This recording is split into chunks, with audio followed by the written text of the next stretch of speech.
You were just talking about, Charles Lee, who of course is now the head coach of the Charlotte Hornets. So what has that been like for you, the seeing former Bison athletes, that have had the chance, to go on to careers, in sports as a player and as a coach like Lee, and then also possibly maybe other careers, outside of the sports industry, that we might not know about.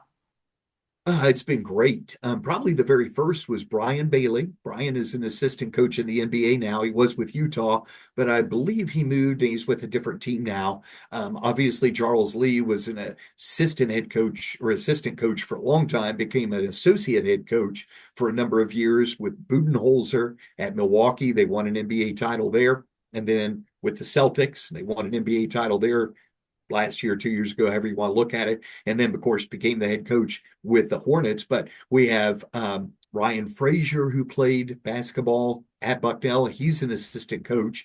He's with the Hornets as well. Nana Fallon, DJ McClay. DJ has now moved up to the front row once Lee left to take the head coach's job at Charlotte. McClay is now one of the front row coaches with the Celtics. He had a couple of huge shots in the win at Vanderbilt a number of years ago. But also Mike Muscala.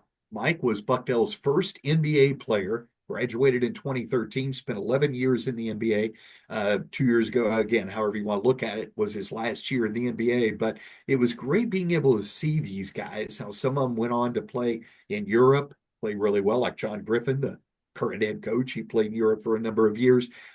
Nate Sestina, after he finished his 4 years basically at Bucknell, one of his years he couldn't play more than a couple of games because he had hurt his shoulder. So he had an extra year of eligibility. He finished his last year at Kentucky. So it was really neat seeing him in that bigger stage. But it's really interesting to be able to see guys, whether they go on to play or in many instances go on to coach in the NBA. There's definitely a pipeline of former Bucknell players in the highest ranks as coach, and you can't beat that.